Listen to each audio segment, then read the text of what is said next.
Nandito kami ngayon sa Binondo and don't forget to add this to your next Binondo food trip, Koki.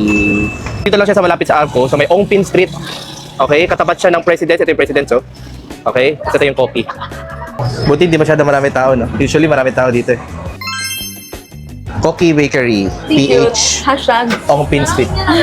Pabili ng Jade Buns. Ilang piraso, sir? Dalawa. Ilang piraso? Dalawang piraso lang kakainin lang namin, oh.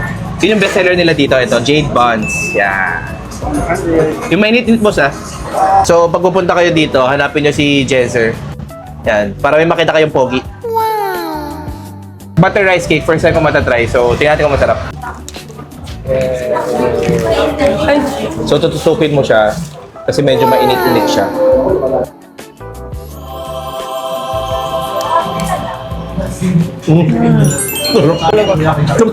Kaya din natin tong ano nila.